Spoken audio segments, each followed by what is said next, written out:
This is Everything is Personal with Len May. Ladies and gentlemen, boys and girls, welcome to another episode of Everything is Personal. Wait, no, that's the wrong sound effect. Sorry. That's a great way to start a show. Yeah. And ladies and gentlemen, my lovely co-host, Mr. John Small, Who just really messed up the sound the effect. king of side effects. I meant to hit applause and I hit. Well, all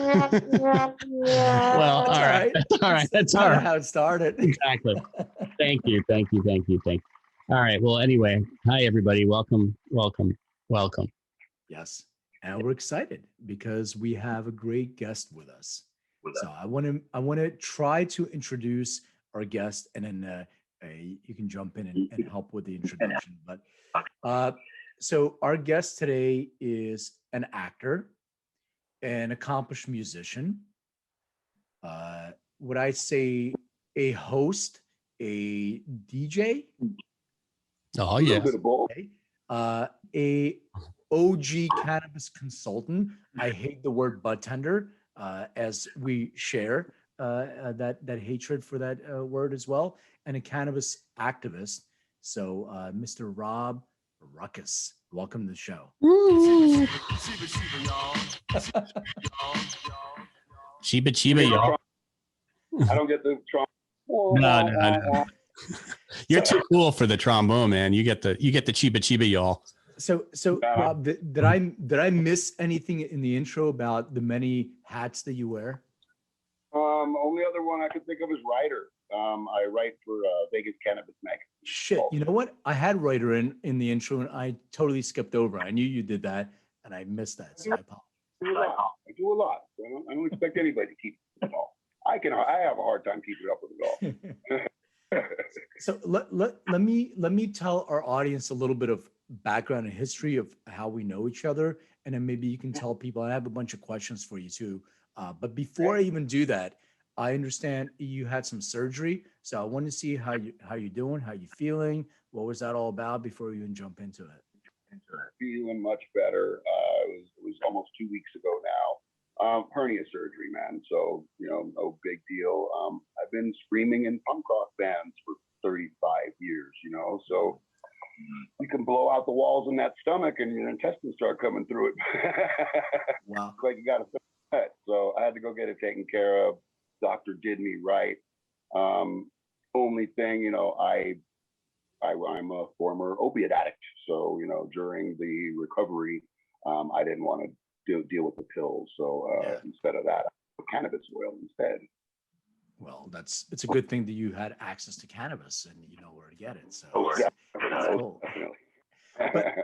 But I just want to understand the hernia was caused by like singing, screaming, because I know you punk rock bands and all that stuff. So when you scream, is it the style of singing? Is it because you're not singing from like your diaphragm? You're just kind of pushing the air. Is that what causes it? Exactly. And it's happened to a few people that I know, a bunch of different singers and different bands. And I'm not even a singer. I'm just a backup singer. Right. But when we played, and this happened a couple years ago with the band I was playing with, Time Self-Abuse. It was something, it was a great show. Everybody was getting into it. When I play, I put every fiber of my being into it. So do I sing properly? No. It comes from the gut, and every muscle in your stomach is hard as hell. And sometimes you push your gut through them. Man. Whew. Ouch. Oh, that's a big sacrifice. Sure. Being a big smoker and coughing as much as I do, dabs don't. Those costume dabs ain't no joke, man. Oh yeah. So probably help with you. When I told the doctor I'm a cannabis smoker, he's like, "Yeah, I'll see you in the next 5 years." So let me try to refresh our memory and then our audience as well. I believe we first met when you were moderating a panel for the Vegas Cannabis Summit, where I was on that panel.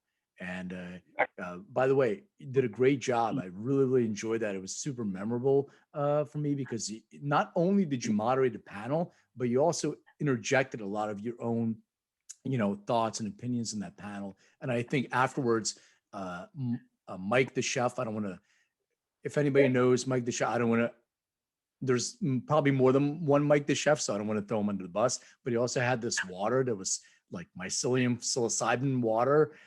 We were drinking and stuff. So I don't know. It was an interesting conference there, but I remember that. I remember that. You recall the same thing? Oh yeah, exactly. Yeah, the exact same thing actually. And I remember giving Chef Mike a bunch of RSO because he wasn't feeling well. And, there you go. He's still doing it to this day. Yep. Yeah, and Chef Mike, I think for those of you that know, there's a show on Netflix like Cooking with Cannabis, or I don't know what the hell it's called. It may not be called Cooking with Cannabis. Maybe call it something else. Maybe call it something like Cooking with Cannabis. Okay, so Mike was one of the winners from that show. He won that, so very good cannabis chef. The way that man infuses food, he is not just a great chef, but great at infusing also. Absolutely, really good point. Great infuser. Pairing flavors and feelings. Your sativa, your indica, throw in some CBD, and back down so where you can go to the next plate. He's really great at that, man. Yeah. So you already mentioned opioids. I wanted to start with that and because I think you said on one of your social media posts or something, I remember you were talking about what you just mentioned now, that you had an issue with opioids, and then you moved and then you got off, and then you had this surgery, and then they were going to give you opioids, and then you started focusing on trying to RSO instead, correct? Oh yeah, they did give me the opioids, and I ended up giving them away to a friend. I can't take them. Years ago, I didn't get the name Ruckus for nothing. I've been in numerous car accidents. I've fallen off a building, a second-story building with a roll of carpet on my shoulder once. I've gone through the window of through cars. I've gone through the windows of a few people's houses. Died off stages for years. I got the name Ruckus. I earned it. So I did some serious damage to my back. The last accident I was in, I was literally walking through a parking lot and got ran over by a limousine.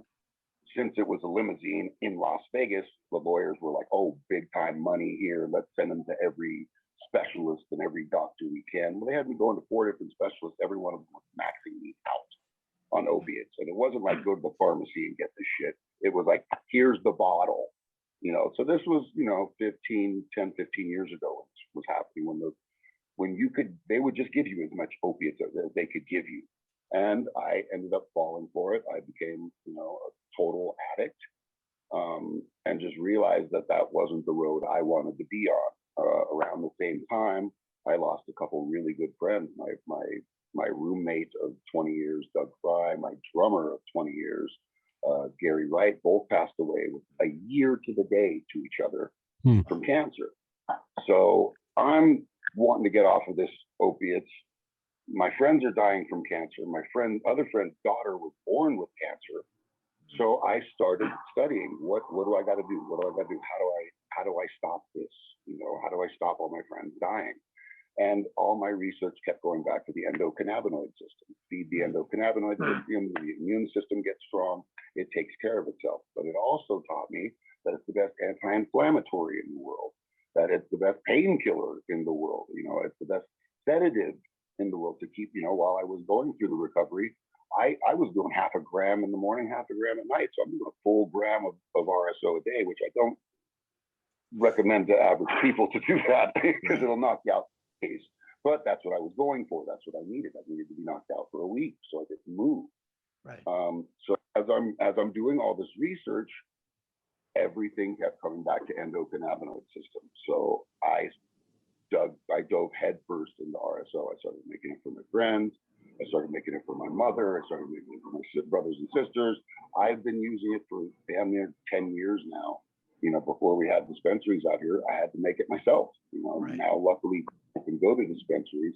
I still kind of think people should make it themselves. It is illegal, but when it comes to if you got a family member that's dying, I want the best for them.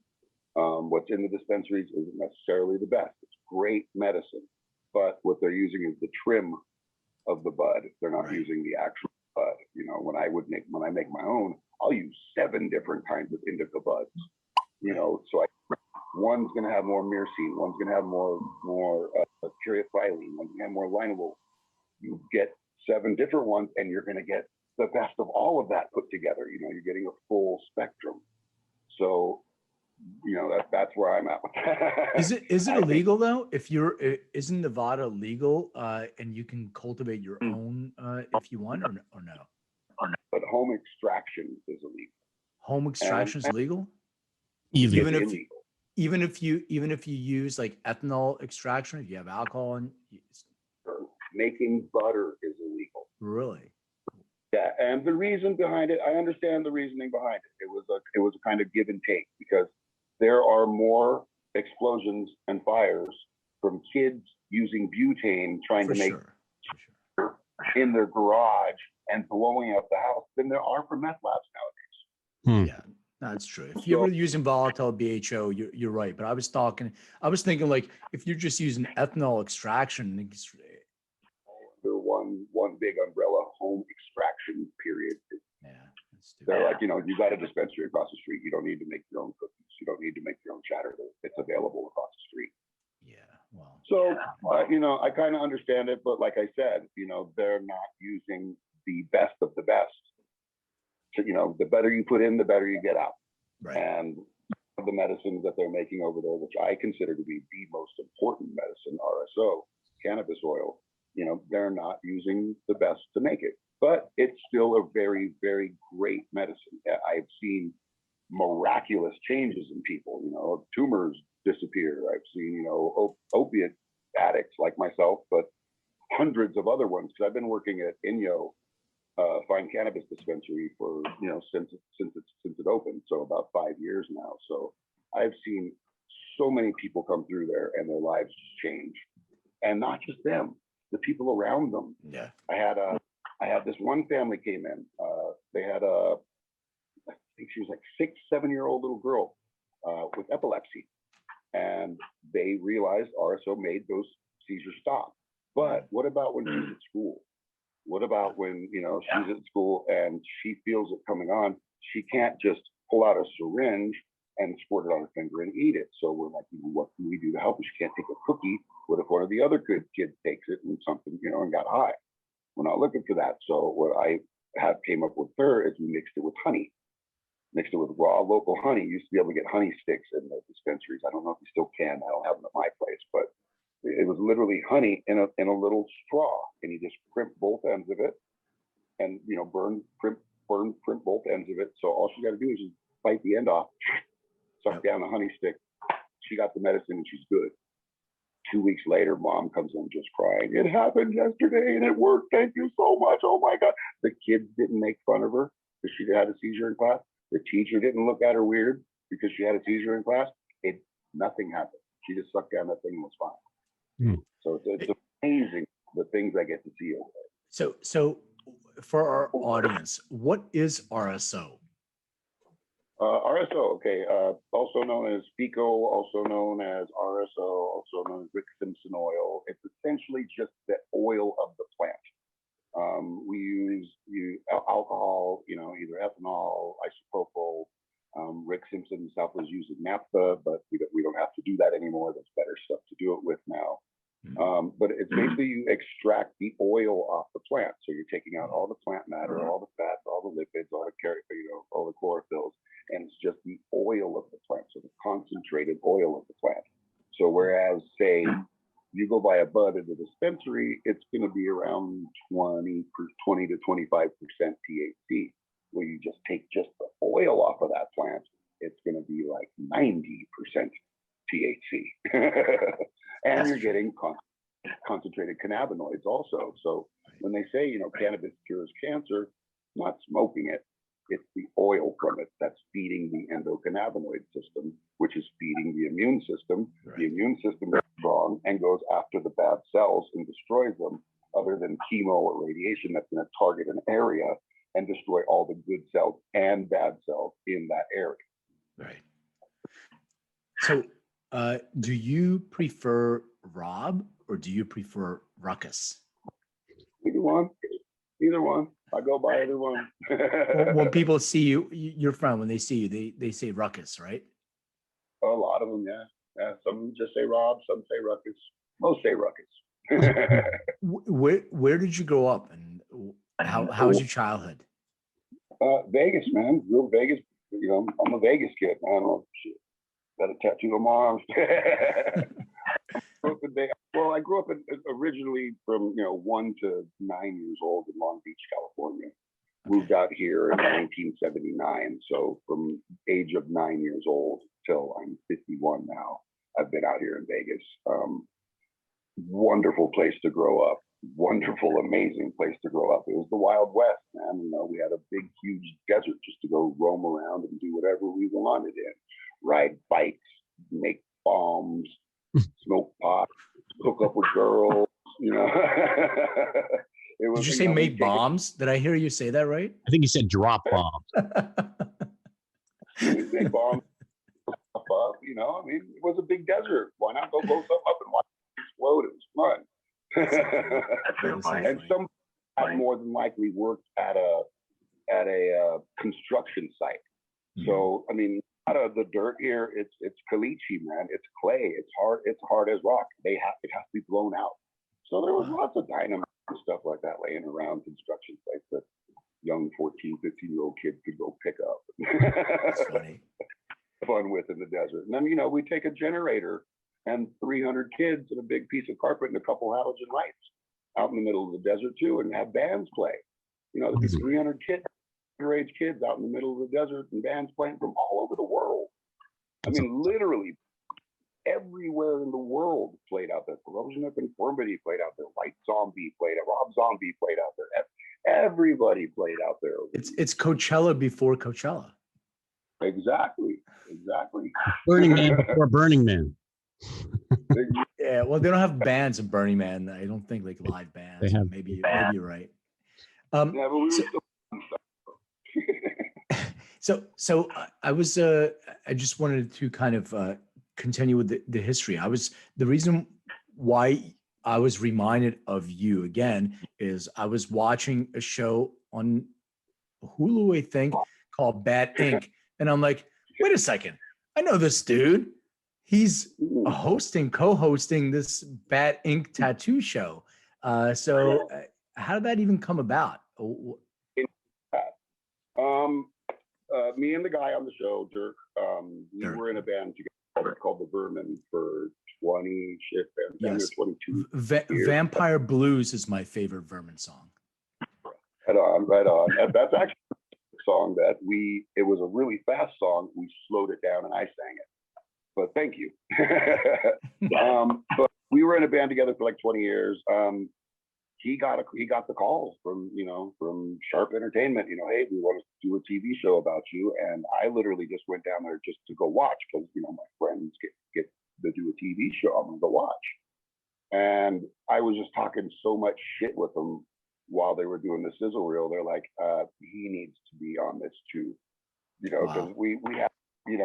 Our band, The Vermin, wasn't necessarily just a band. It was more like a comedy act. We would go 20 minutes in between songs just talking shit. Yeah.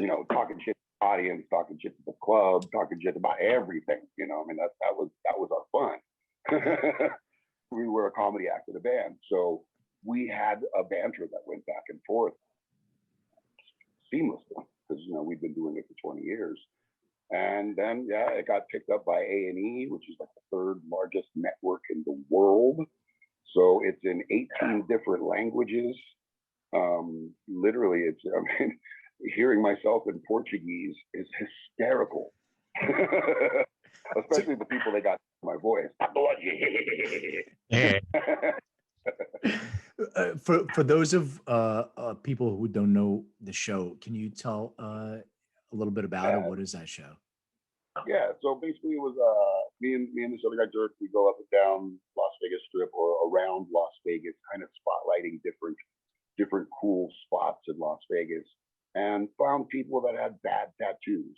Somebody got a tattoo when they were drunk of something stupid.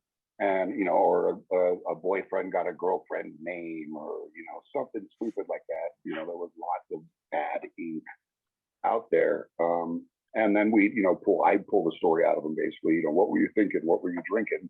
And then Dirk would do an amazing cover. He's a brilliant tattoo artist. Yeah. We don't really hang out anymore, but man's a brilliant tattoo artist, so he covered up some amazing stuff.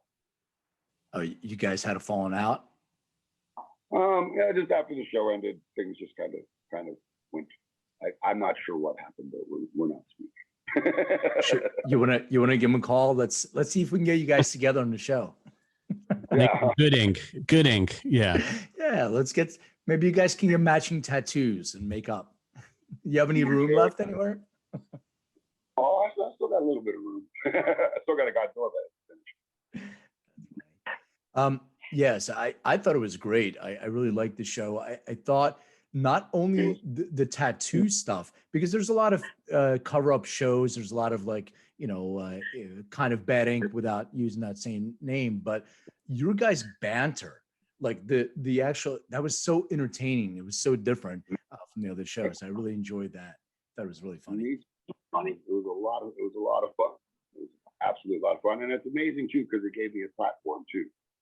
We probably wouldn't be sitting here talking had I not done that stupid show. I've been playing music for 35 years, but 2 years on TV and the whole world knows me.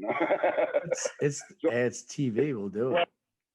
Said it's a blessing because I got this huge social media following now. So while I was on the show, the show was owned by A&E, which is basically owned by Disney. I was under a $4 million morality contract. I wasn't allowed to advocate for cannabis anymore. I had to stop for those 2 years until that contract ran out. The day that contract ran out, though, I put as much information to the 80,000 people I had on Facebook about Rick Simpson oil, about curing cancer with cannabis oil, with what you can do for fibromyalgia, for lupus, for I just put as much information as I can out there. And now I've got people coming to me, writing to me daily from all over the world, about the changes in their life for the better because of cannabis. Yeah, it's amazing to have. I mean, I'll go back to the morality thing. It's so crazy to me that with all the changes of what's going on, but you do have a platform now that you can talk about it. It's great to be able to have that platform. You're in a band now.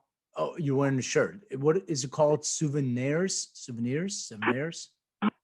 the souvenirs. Souvenirs. So Okay. Souvenirs, the souvenirs, like the Jordan-aires. Got it. Yeah, like the Just want to make sure I'm pronouncing it right. Right. Las Vegas twist. And we do, everything from 20s to 60s, old-timey jazz, old ragtime, just a bunch of old fun songs. Yeah, you do standards. Like I love the Cab Calloway stuff, and you do Mac Knife, I think, but you don't do like the Ella Fitzgerald version. You do like the Bobby Darin type of a version with your own little twist. I think it's super cool. So Vegas appropriate too. All kind of rock musicians. I'm not a jazz musician. I believe me, the past 2.5 years that we've been doing this, I have been studying my ass off and learning how to do that walk and bass shit. Thank God I played punk rock for 20 years. That jazz stuff, it's fast, man. It's hard. It's fast. Yeah. But it's been such a treat learning those songs. It's all stuff I grew up on. My mom used to play those songs. When I was a kid, my grandmother used to play those songs when I was a kid. So what's fun about it, is taking, bringing something old into the new. We're not old jazz musicians. We're old rock musicians playing old jazz songs. So I thought when I was listening to this, I had an idea because I was listening to Vermin and I was listening to your hardcore punk stuff. I was saying, what if you take a Vermin song or a hardcore punk song and you jazzify that? You take some of those and do it in this style.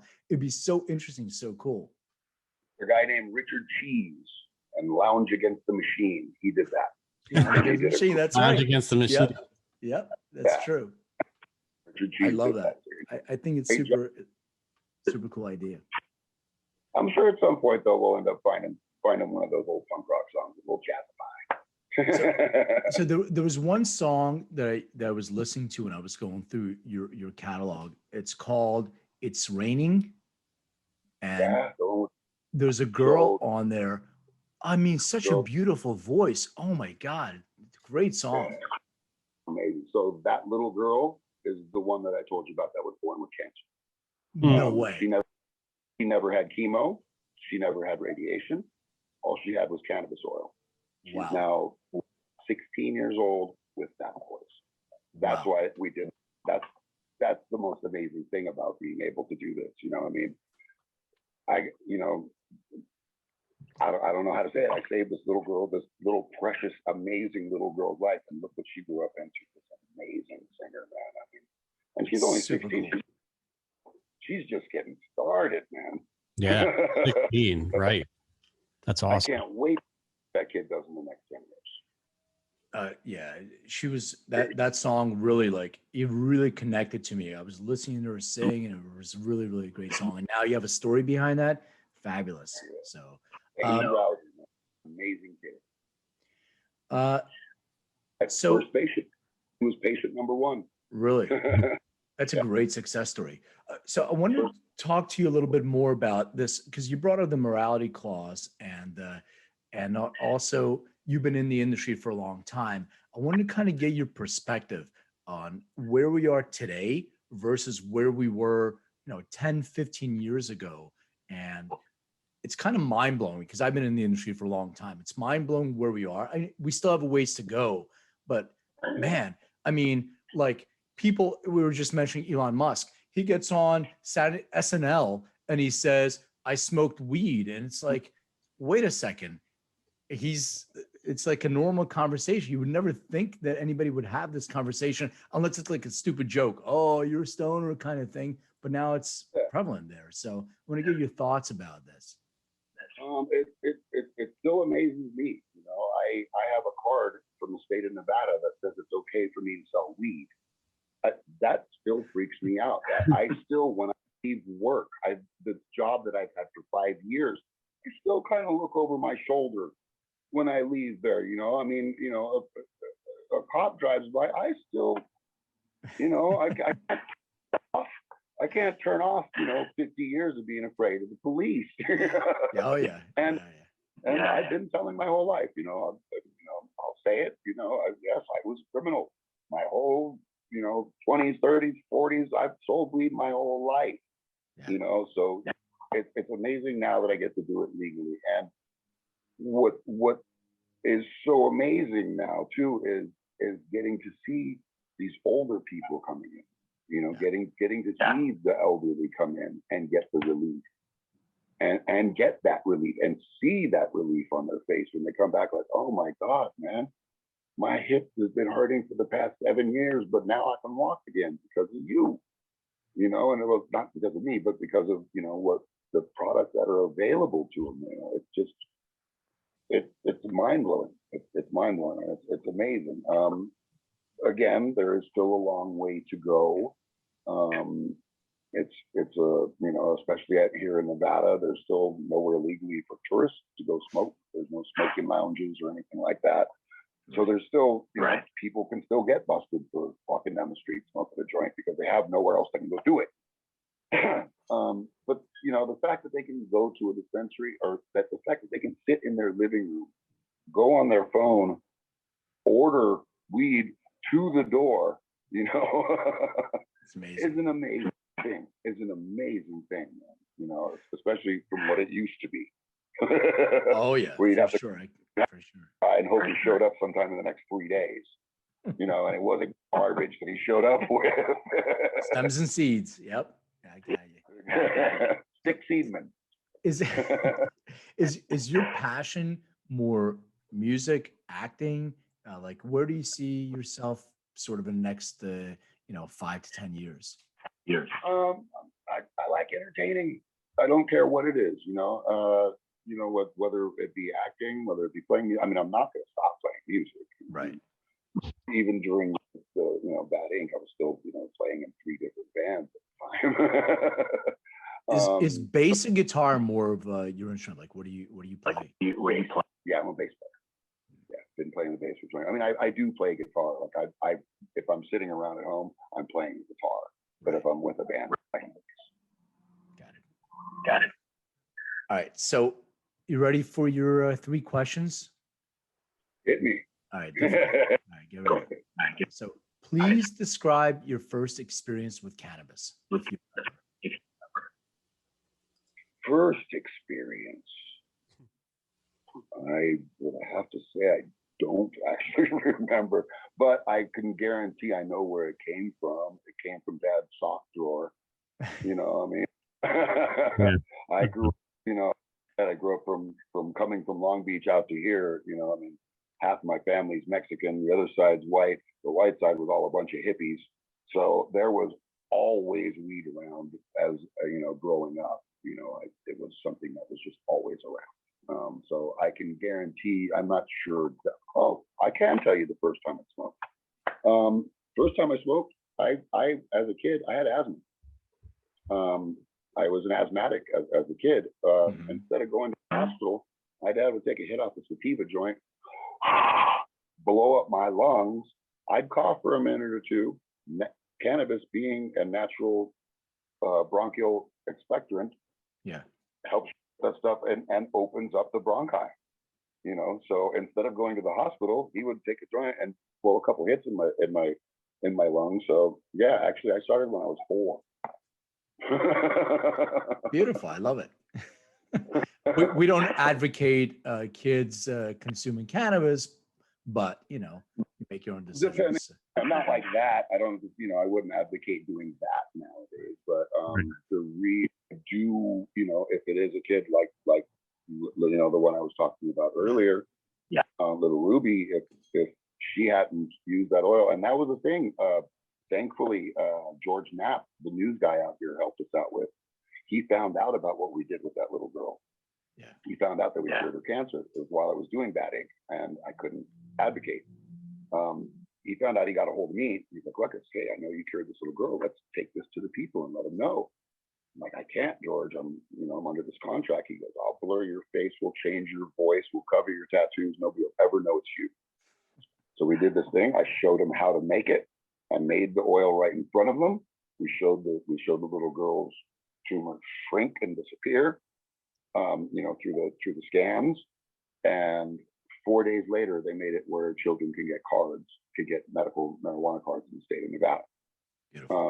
Beautiful. Because had Ruby gone to the hospital for something and they blood tested her, she drank something under the sink or something like that, and they would have blood tested her, Mom would have been in jail for having cannabis inside of her system. They would have sent the child to CPS, which would have more than likely forced her to do chemo and radiation and killed her. Yeah, good point. Yeah, I hope that answered that. That's definitely a good point. All right, so we're both, John and I, both music guys. You're obviously a musician, music guy. So is there a album or a song, like what's your go-to when you want to kind of listen to the thing that you want to listen to, smoke a little bit, and what's your go-to that you like to listen to? Joe Strummer and the Mescaleros. Joe Strummer was singer, guitar player for the Clash. Yeah, of course. In his later years, he was with a band called the Mescaleros. Amazing kind of world music. There was music of all genres, all put together, and Joe's amazing, passionate voice and lyrics on top of it. So Joe Strummer and the Mescaleros, The Damned, and Love. Those are going to be the top 3 that I'll always go for. I love it, man. That's cool. Yeah, I don't think we had a Joe Strummer mention, except for when we did the Died Too. Yeah. Died Too Young. Gone Too Soon. Yeah, we did a list of artists that were gone too soon, and Strummer was on that list for sure. Yeah, for sure. What has cannabis meant in your life? Oh man, it's everything. It's meant everything. Especially the past 10 years that I've really dove headfirst into making oil for people and the activism and writing for the magazines and working at the dispensaries and just like immersing myself in it. It means it's everything. Jack Hare the cantankerous bastard that he was, got it right. Hemp is the one thing that can save this world. Yeah. It between growing it out in the field, cleaning the soil, between cleaning the air with it, between making better energy, cleaner energy from it, the medicine that could be made from it, just the fact you can smoke a joint and relax. Yeah. After a stressful day, or something bad happened to you, or even if something bad didn't happen to you, just, a couple puffs and relax. Everybody deserves that, and everybody deserves that. Yeah. And so, Agreed.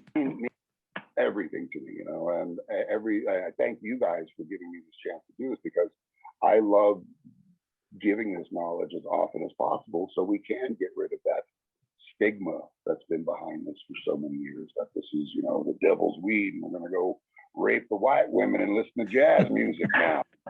Oh, good. Those days need to be over. We know better now. 100%. So, to me, it means everything. All right. So this is your final question, if you can recall. Please describe what your room looked like growing up. What my room? Oh shit, man! Shit, same as my house does now. Is it the same room when you were a kid? This green lady with me for 30 years. There you go. No, actually, growing up, my dad was a drag racer. He raced NHRA dragsters. Oh, cool. So we had a dragster in my backyard called the Super Squirrel that Von Dutch painted. Shirley Downey and Big Daddy Don Garlitz would come by the house sometimes. So I had like Robert Williams posters of the Lead Sled. The artist I'm talking about, Robert Williams? He was one of the first lowbrow, art, like I don't even know how to say it. Almost cartoonish. Yeah, I know what you're talking about. Mm-hmm. Realistic, and little monsters in here and there. So yeah, my room was covered with Robert Williams posters and rock band posters, of course, like it still is. Well, do you remember the bands? Some of the bands that you had posters of? Yeah, Black Sabbath and Kiss.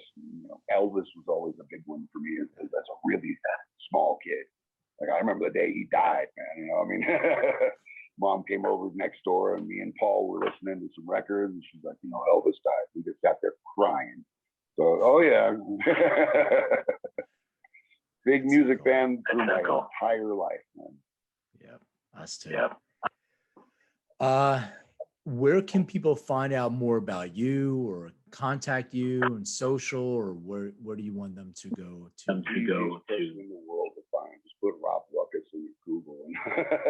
But I'm on the Facebooks, I'm on the Instagrams. I'm not hard to find. The band Souvenirs is on both of those also. So if you want to see any of the new videos we've been doing, since the whole pandemic thing, since we haven't really been able to play gigs, we practiced for an entire year to get ready to bring this band to people. We had 4 hours worth of music.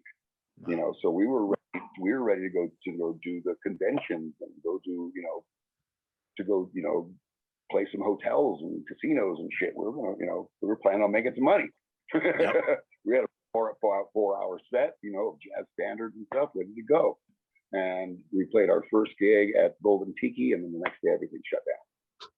So since then, we've just been making videos. Me and the drummer both lived together. Pablo and Mike both basically lived by themselves, so we were all basically separated. And we the first, if you scroll through them, the first few on there are literally iPhone videos where Paul's mother, his 82-year-old mother, would sit there and film him playing the song, and then he'd send it to me. I'd play it on one phone so I could hear it while filming it on another phone, and I'd film my part. And then I'd do the same thing with the drummer, the same thing with the guitar player. We'd send it to Mike Powers, and he'd put it all together, audio and video. I love what you guys are doing. I love what you guys are doing. So, is there a website where they can go and when you have gigs coming up, where they can go see you? Or No, not an actual website. Just go on the if you go onto the Facebook, just look up the souvenirs.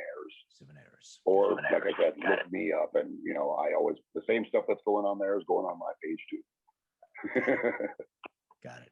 Well, brother, listen, I can't wait to see you in person. I always appreciate seeing you. Thank you for everything you're doing. Love the contribution. Can't wait to hear your music and see you in Vegas. Next time I come out and get my next tattoo, DJ Tambi is my tattoo artist who's in Vegas, and I'll go out and get my next. This arm is waiting, so I'll come out and see you in the next few months. Please do, man. Please do. Things are opening up again out here, man. So hopefully we can get back to having these cannabis conferences and bringing this information back to the people. For sure. Thanks, brother. Appreciate you. Thank you, man. Appreciate it. Good to meet you, Rob. Thank you, guys, man. Have a great day. All right, peace. So we were his first Zoom ever. So Rob, the way it works is you just press end. You can get out if you just press the end button on the bottom right there. Yeah. Video. Yeah. No. Press end. You can just hang up. Actually. Bye. Bye. Thank you guys. Bye. Peace. He's pressing a million buttons. He's pressing buttons. There we go. He's a good guy. That's one of my favorite things. It's the awkward moment when we're like, okay, you can leave. It's funny because I can't believe he's like, I've never done Zoom before. So am I doing this right? I'm like, wow, that's amazing. Go a year through the pandemic and never have been in a Zoom. That's just, I'm on Zoom all day long. This is all I'm doing all day. But anyway, he's got a quite a more interesting life than me, obviously. I guess so. All right. So was audio that was on his end, right? Because I was kind of hearing myself. Yeah, a little tricky on his end. We're gonna have to fix that up. We apologize to our listeners, but Tommy will work his magic. I'm sure he's probably looking at me right now, probably listening to this right now and being like, that son of a bitch. I didn't really know what to do. It was his first Zoom. You barely, so we can hear him. There was just some overlap sometimes where we get a little glitchy. Got it. Yeah, we're good. All right. So Rob Ruckus. I want to talk to you about an article first that was written by Robert Hoban, who's a law group. Hoban Law is an attorney. He wrote an article for Forbes called "Ignorance Still Plagues the Field of Cannabis Medicine." So I read this article. I thought it was really, really good, but it's not what I thought what's going to be. So he had Dr. Uma. I don't know if you know Dr. Uma. I'm going to butcher Uma Thurman.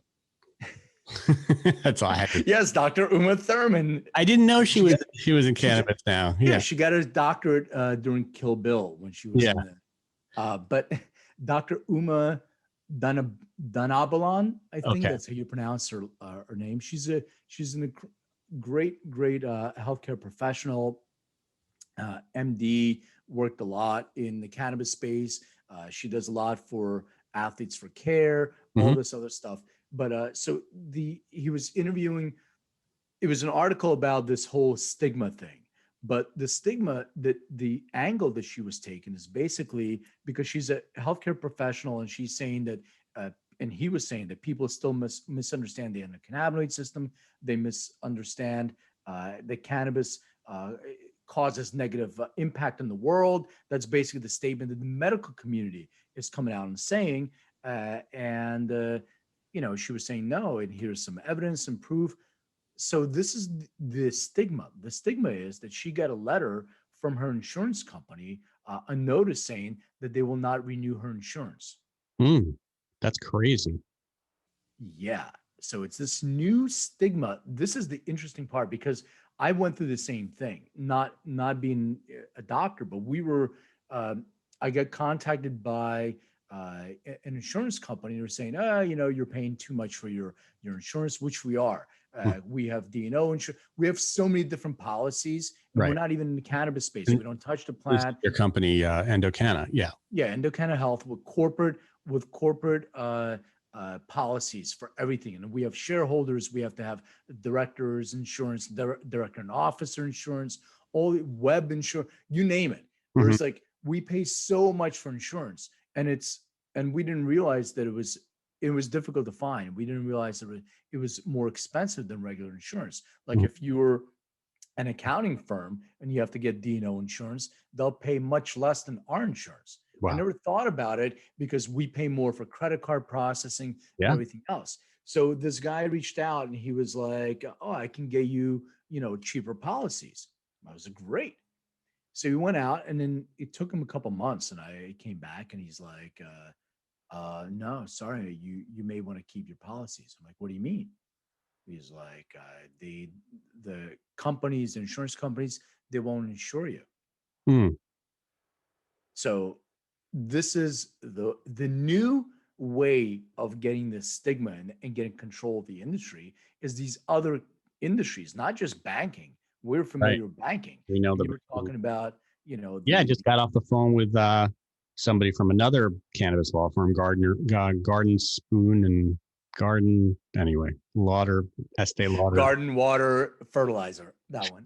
No, a big cannabis firm and in Colorado. And yeah, we just talked about the Safe Banking Act and how important that is. But I didn't realize the insurance companies need to be schools. I mean, for the banks, you sort of understand why they don't want to take, you don't really understand it, but it makes sense because it's a cash business. They don't really like working with cash because they can't track it.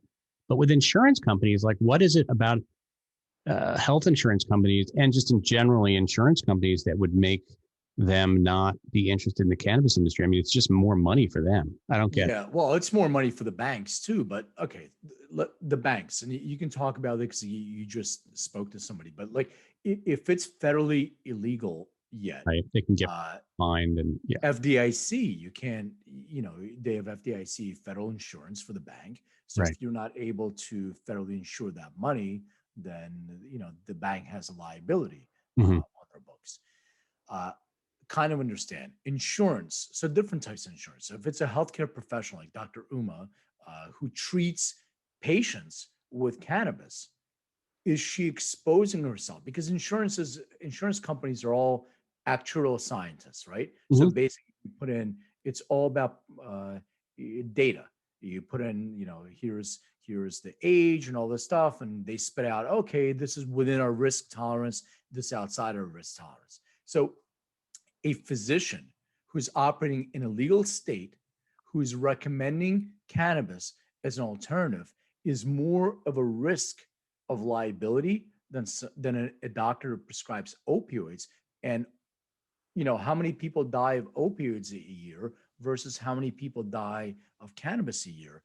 It makes no logical sense where they would think there is more liability, but maybe because it's a scheduled substance and they're prescribing it, and they're not really even prescribing because you can only make a recommendation. You can't prescribe anything that's a Schedule 1 because the idea of a Schedule 1 is that it doesn't have any medicinal purpose. That's the whole point. It's Schedule 1.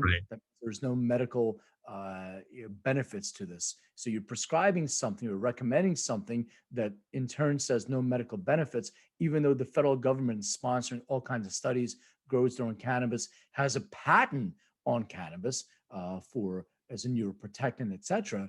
And then insurance companies come back and say they're not going to renew a doctor's insurance who's actually helping people with a plant medicine, natural plant medicine. So it just makes no sense, and it's dumbfounded. And that was what the article was about? That is ridiculous. That's what the article is about. Yeah, the article talks about the ignorance that plagues the field of cannabis medicine, and it starts on the endocannabinoid system and negative impact on the world. Where physicians still think they don't know about the endocannabinoid system, they don't believe in it. There's no clinical trials, there's no all the bullshit that we heard for years and years and years. Okay, great. But then the insurance companies are coming on. So not only are they going to hit you with rhetoric of, this causes harm. And I mean, that's the main reason why we started Endocanna Health to begin with. When we went when we spoke with the FDA loves the fact that harm reduction is the number one reason why we're doing what we're doing. And if you're going through healthcare professionals and you're working with doctors, their Hippocratic oath is harm reduction. what they're going to do is do everything they can to help reduce the harm that an individual will endure. So it doesn't make any sense. They speak out of both ends of their mouth, and it's rhetoric that has no common reasoning behind it. So it's extremely frustrating. I'd love to get Dr. Uma on. I'm actually going to contact her. I want her to talk about this because I never knew about this before. And doctors never really thought about it. I've spoken to many doctors, and they're prescribing, they understand the risks, but they're protected under their license to make a recommendation for something they feel comfortable with. But now they're trying to smack them through insurance to get them in line. It's ridiculous. So I followed the money trail. Follow the money. Somebody's getting paid by doing this, or I don't know what is going on, but that's a good story, man. We got to get Uma. Yeah, Uma Thurman too. I think if we could get Uma Thurman and Dr. Uma.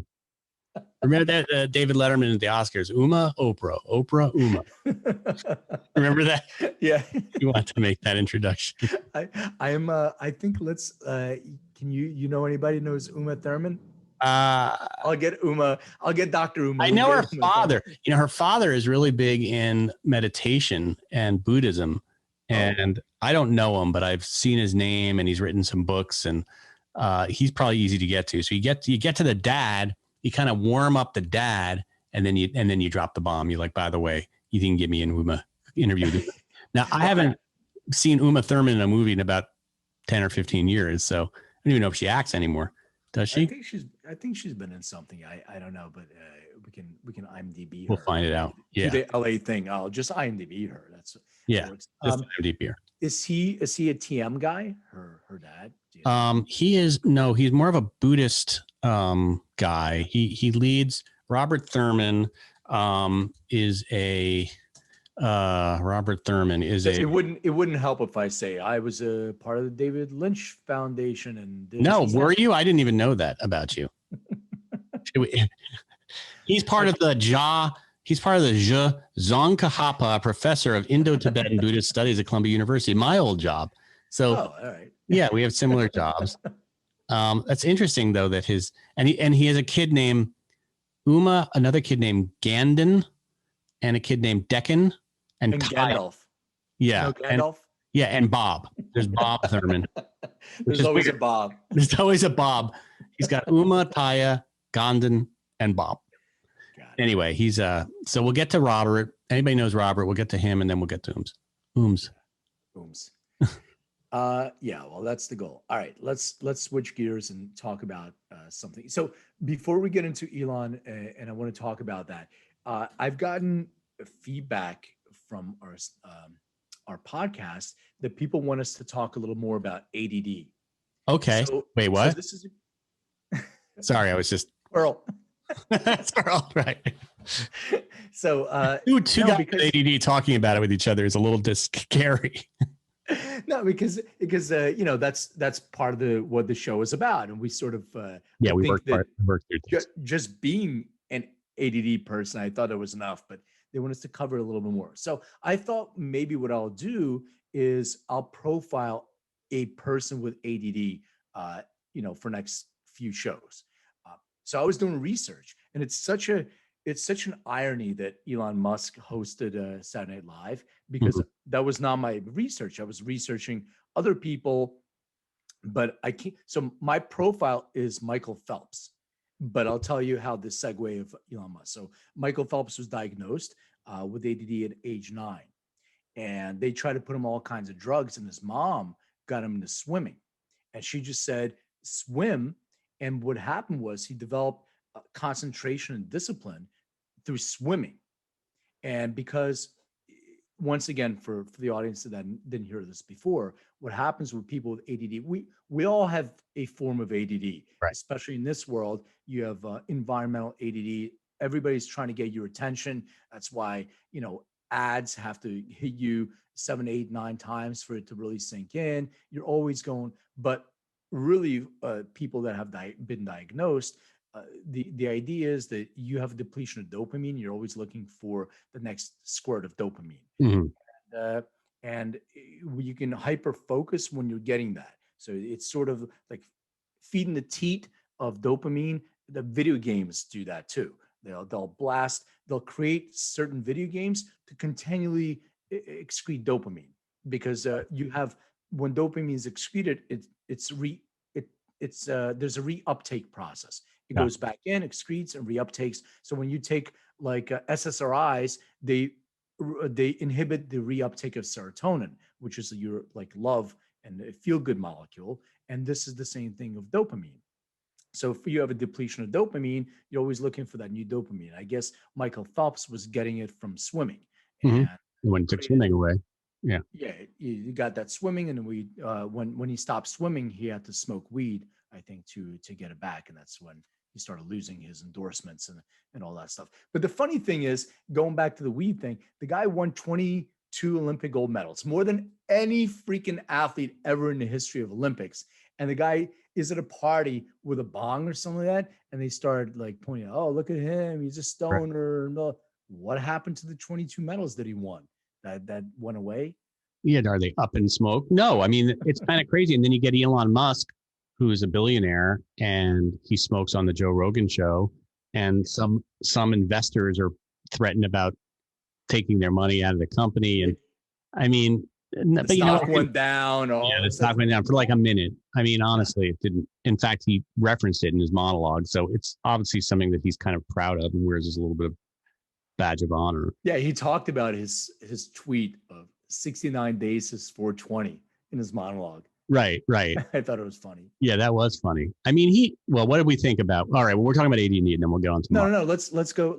So anyway, the segue to Elon Musk is because I'm doing research, and there was a thing about Elon Musk having ADD, and then it talked about Asperger's, and this is before I saw him on SNL. I didn't realize that he went on SNL and admitted it because I was doing research. And then, so anyway, that's the second. Well, that was interesting that he admitted it. I had no idea that he had Asperger's. Asperger's is a form of autism, right? It doesn't really have anything to do with ADD. It's just a different disorder. Completely. It's a spectrum. Yeah. So they say that autism is a whole bunch of spectrum. So it's a neurodevelopmental disorder, right? So everybody has a spectrum of this, and ADD could be part of that. I don't know. They haven't really made the correlation, but it's also neurodevelopmental factors involved, right? So, ADD, Richard Branson has ADD. There's always a combination of the two. So Richard Branson was talking about ADD, and he's dyslexic. So he had ADD with dyslexia. So a lot of people have combinations right with something else. So I thought he has ADD and Asperger's, but I don't know. So and what are the symptoms of Asperger's? I mean, I've worked for a few people who have Asperger's. At least they told me they had Asperger's, and I just know anecdotally what some of the symptoms are, or like what some of the manifestations of it are when you're talking to somebody that has Asperger's. But I'm curious about your understanding of what Asperger's is. Yeah. So I had somebody that worked for me at a very, very, very high level, who was very socially awkward, I would say. Right. And in a private conversation, they admitted they had Asperger's. Right. So I believe my understanding of this is communication, verbal and nonverbal, also repetition. There's a lot of repetition and extreme preparation, where it's like with blinders. Like when you're doing it, this is super, super concentrated. It's like the opposite. We had a lot of negative interactions because I am like all over the place. Yeah. And this person is hyper focused. And I think that's probably Elon really probably studied a lot for his performance, because he was actually really good, I thought, in a lot of the stuff that he did. As my son said, he was cringe, but no, he was cringing. I thought his monologue was good. He was cringing in some of the things, but yeah, some of the things. I mean, he's not an actor. I thought it was brave for him to go on. I mean, I guess he had nothing to lose.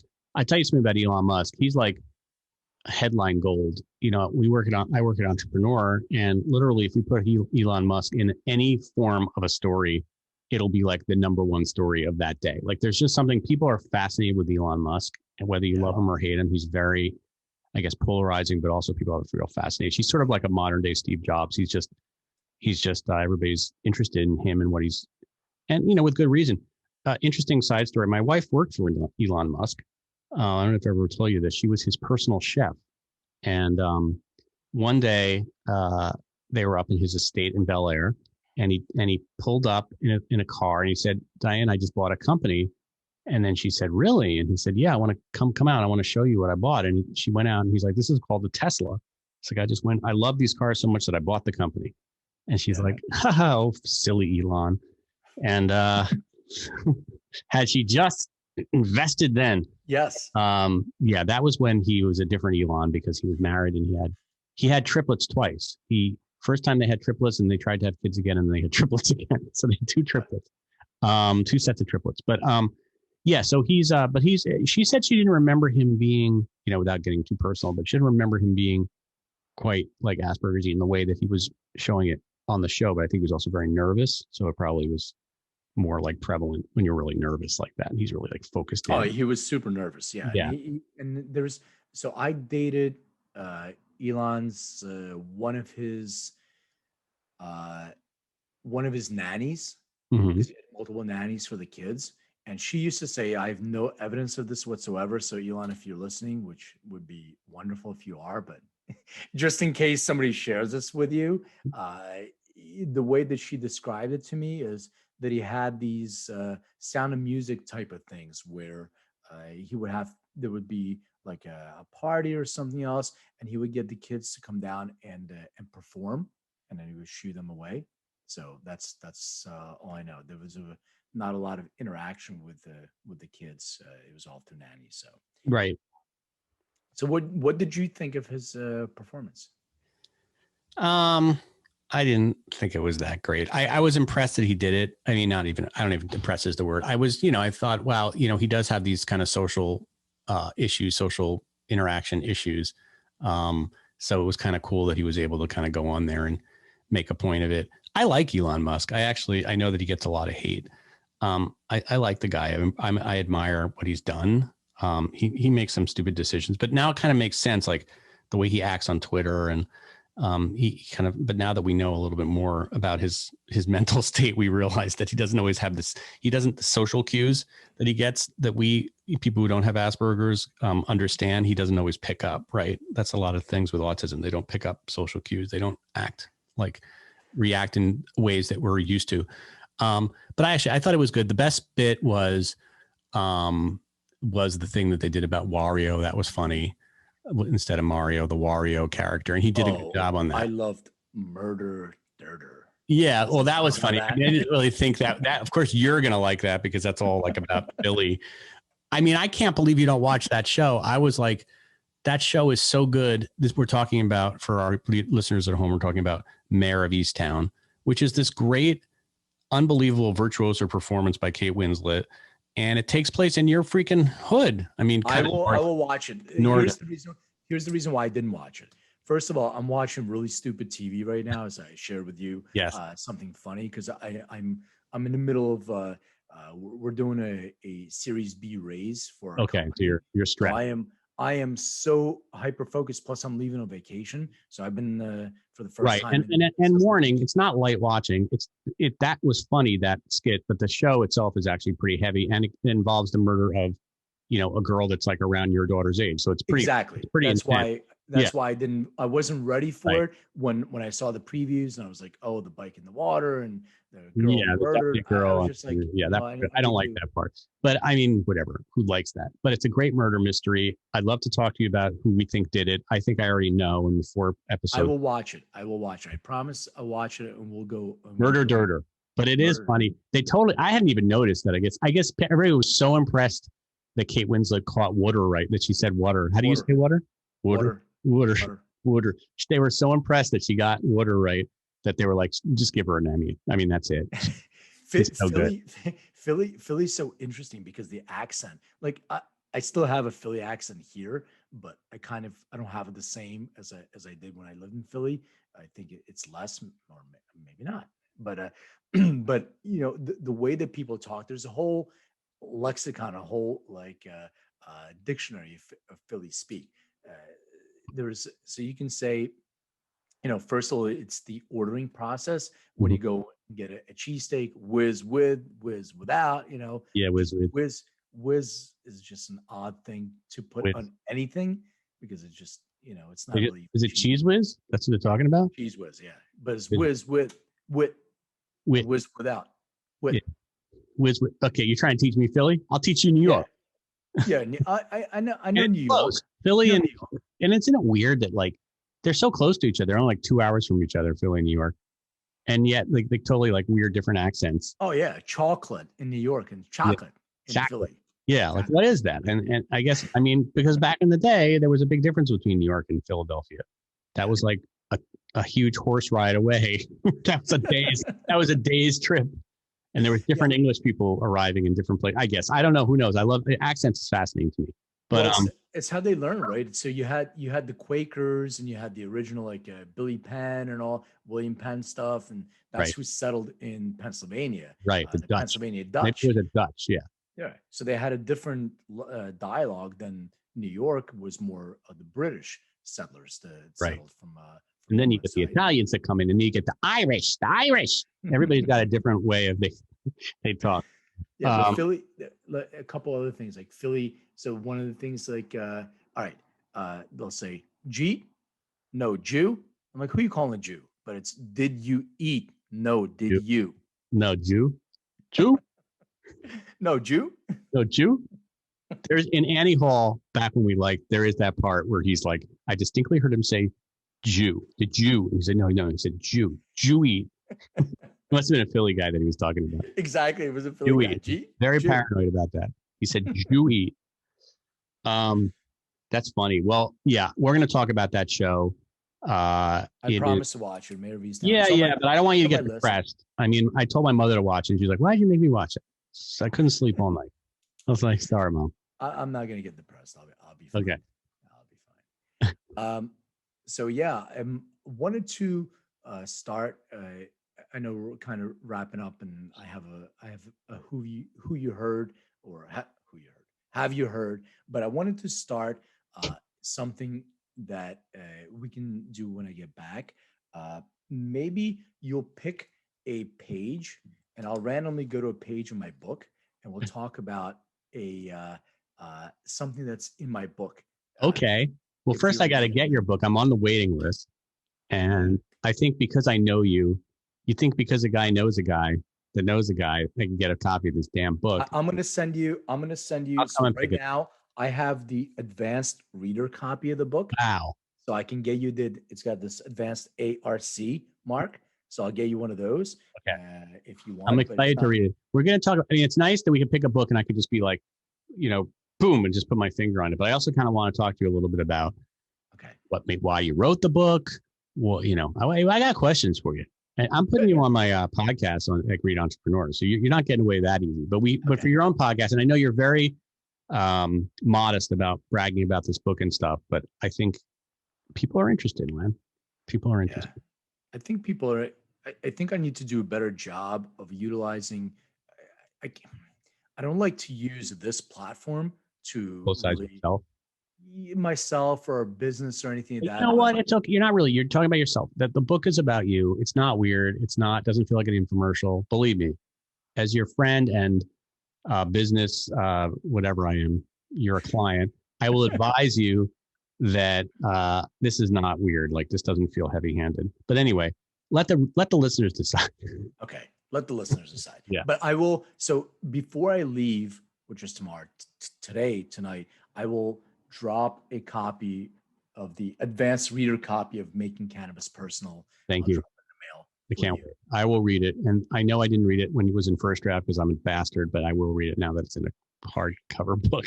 Of course. Yeah. Better.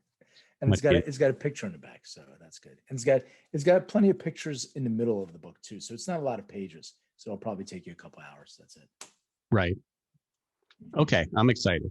All right. You want to do Have You Heard? I've got a Have You Heard, I think maybe. I do want to do Have You Heard, but I have a question on Have You Heard. Do you want to do you want to do a have you heard? I was gonna possibly play the souvenirs version, but I think you can, since I already talked about it, probably doesn't make sense. So I'm going to.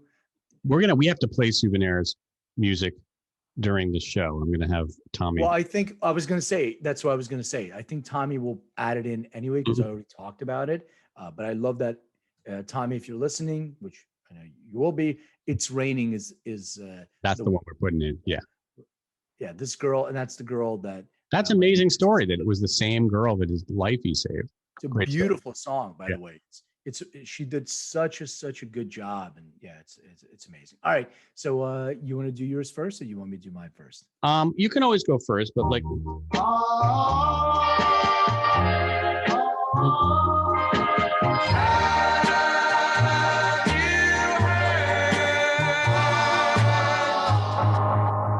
That is so crazy. I mean, I will admit that. Wait, were you the one that played me this last time, or was it my son? What's Travis that? Barker? No, Oh, you me. played it for me. Yeah. Because I get confused because my son's playing me new things all day, and I can never tell what he's going to play. But anyway, Right. you So go. what I'm going to play for you, I've been lately into jazz, and I know we haven't done a jazz show, which I intend to do, but I'm going to have to play. And the reason why I'm playing this for you is because this new form of jazz, it's drummer led, which we don't get a lot of anymore. It used to be a lot of jazz, even funk, if you like Stubblefield type of drumming, and it leads to everything else. So this guy, I'm going to play it for you, but can we play it a little longer? And then if we get flagged, we'll get flagged. But I want you to listen to the buildup of it. All right, let's play it a right, little longer. All right, so this is a Tiny Desk from Home concert.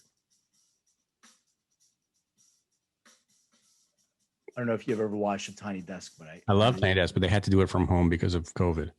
Yeah.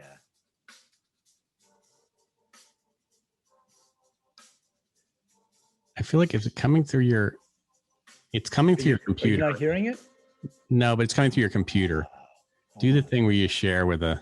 I thought I pressed the button. What the hell? Hold on. Oh, good. My bad. Technical difficulties, everyone. Just hang with us. I know I checked it. There we go. Let me try it again. All right. There it goes.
It goes on, but so this is Moses Boyd.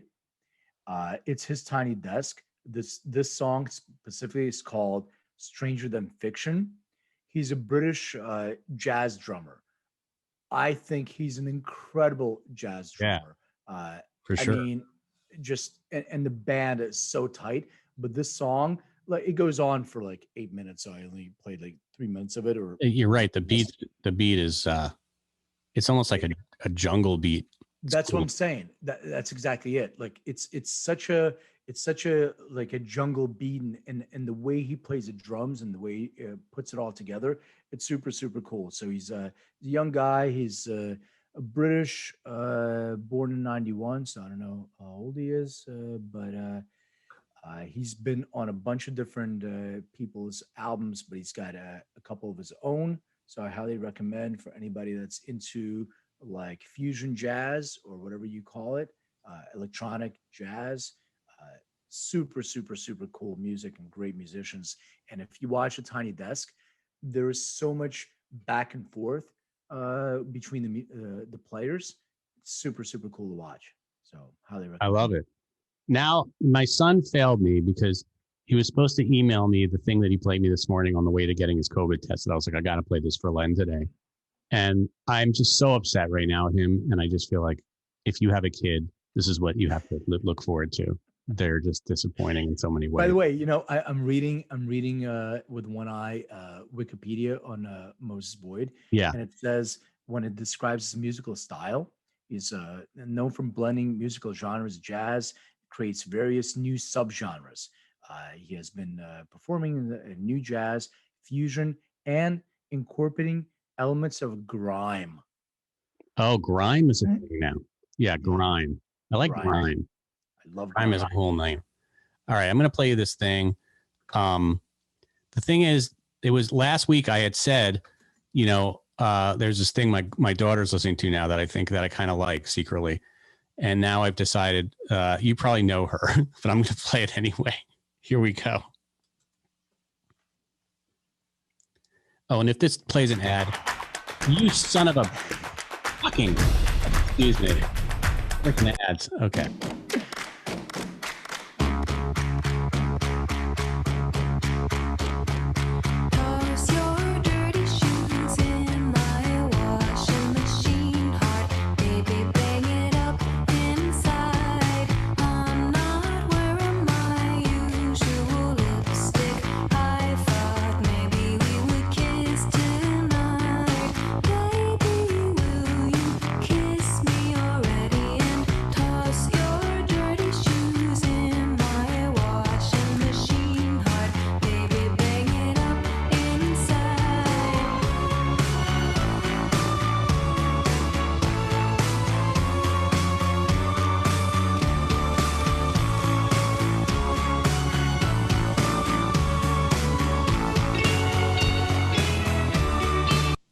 All right.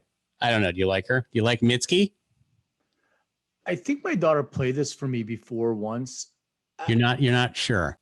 I'm not sure. I like it because it's 80s. I like it's kind of cool 80s. I know. I have a love-hate with the 80s. Maybe that's it. So it reminded me of 80. I can see it, I can feel it, and I see that 80s is really coming back now. It's still coming back, like the way The Weeknd and exactly. Yeah, I like that. I just thought that song would be a big hit if it was 1986. It may be a big hit now because it seems to be coming back. I'm still like, I'm going completely different. I know you are. I've got something to play you when my damn son gets back to me. I've got something to play you next week that it's going to blow. All right, I'm going to play you. I'm going to play you a new grime song that Sasha, my daughter, and I were just nonstop singing. Okay, so I'm excited. Next week's going to be a much better. Have you heard? I mean, this was a good one, but that one I feel like I failed you. I've got a better one. Moses Boyd, man, I'm telling you, check out his catalog. Like you and I have to do a jazz show. I know you're not a big jazz guy. I like jazz. I don't. Do you know this song? Hold on. Can you hear it? Can you hear it? I heard a whistle. All right. All right. You've just got to hear the chorus.